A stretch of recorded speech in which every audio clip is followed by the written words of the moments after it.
Salut, bienvenue dans cette nouvelle vidéo. Pierre-Célestin Ngama, entrepreneur.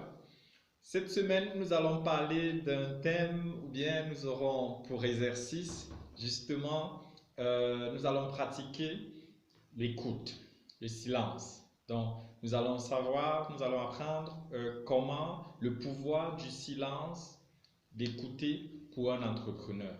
Pourquoi il est important pour un entrepreneur d'écouter ou bien d'être silencieux.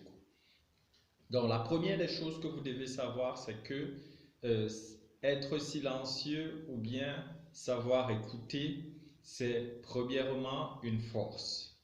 C'est une force, un atout. C'est une force parce que c'est pas tout le monde qui a ce don ou bien ce pouvoir d'écouter ou bien de rester silencieux pendant que quelqu'un ou son interlocuteur, son client, votre partenaire vous parle. Donc, sachez que c'est tout premièrement une force. Donc, faites tout pour maîtriser le silence. Deuxièmement, ce que vous devez savoir, c'est que être silencieux, écouter, vous rend plus attentif et attentionné. Ça veut dire, vous êtes vraiment attentif, vous suivez tout ce que la personne vous dit et vous êtes vraiment attentionné. Donc, vous portez vraiment à la personne toute votre attention. Ce que vous devez aussi savoir comme troisième qualité, justement, du silence ou bien à écouter les gens, c'est que le fait d'écouter votre interlocuteur, ça lui donne cette possibilité ou alors ça lui fait se sentir important, ça lui permet de vider son sac. Parce que si vous ne lui laissez pas parler, soyez sûr, après vous allez ajouter quoi que ce soit, tant qu'il n'aura pas dit ce qu'il avait à vous dire, il ne va pas vraiment vous écouter. Il va vous écouter peut-être à 30%.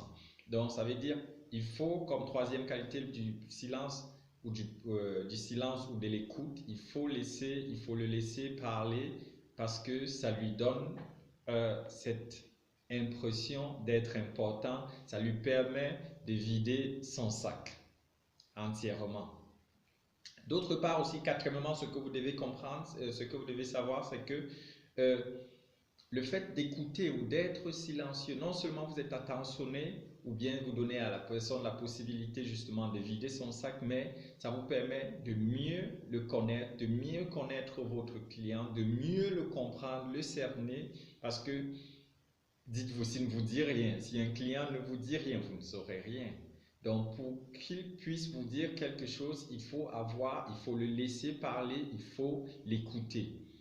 Et surtout, comme nous l'avons vu les semaines précédentes, justement, il faut poser des questions et il y a des questions clés. Et après avoir posé ces questions clés, justement, ça vient dans cette suite, dans ce que nous sommes en train d'apprendre dans cette vidéo, c'est écouter. Donc, ça veut dire en écoutant, en gardant le silence, ça vous permet de connaître votre interlocuteur, votre client et aussi de mieux le comprendre et de le cerner.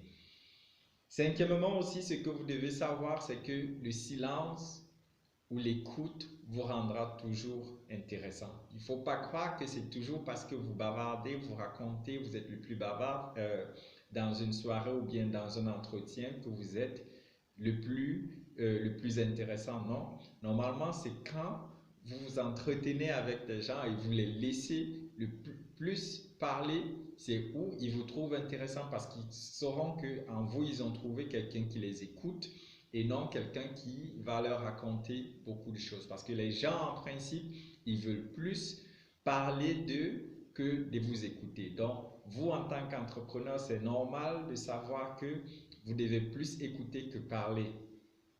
Parce que c'est vous qui voulez des choses des gens, mais laissez-leur parler, écoutez-les, gardez le silence parce que ce sera bénéfique pour vous. Donc, voilà ce que j'avais pour vous dans cette vidéo. Nous allons peut-être récapituler une fois de plus. Donc, ce que vous devez savoir, c'est que le silence, l'écoute est une force. Et deux, c'est que le silence vous rend plus attentif et attentionné. Troisièmement, c'est que le silence vous permet ou alors permet à votre interlocuteur de vider son sac et de pouvoir communiquer clairement, parce que quand vous aurez quelque chose à dire, le fait qu'il ait déjà vidé son sac, il sera prêt à mieux vous entendre, ou bien quand vous allez aussi parler à votre tour. Et quatrièmement, c'est que ça vous permet de comprendre, de mieux comprendre votre interlocuteur, de mieux le connaître, de mieux le cerner, afin, si c'est un client par exemple, afin de mieux les servir, quoi. Parce que quand vous aurez déjà posé les questions clés, il faut le laisser parler, parce que c'est ainsi, à travers ses dires, en l'écoutant, que vous pourrez mieux le servir, car vous l'aurez déjà compris. Et cinquièmement, ça vous rend intéressant. Donc voilà ce que j'avais à partager avec vous dans cette vidéo. On se retrouve la semaine prochaine pour une nouvelle semaine. N'oubliez pas, c'est 13 semaines, c'est 13 leçons. Si vous n'avez pas, si c'est votre première vidéo, je vous conseillerais de regarder les autres vidéos pour pouvoir comprendre à quelle étape nous sommes.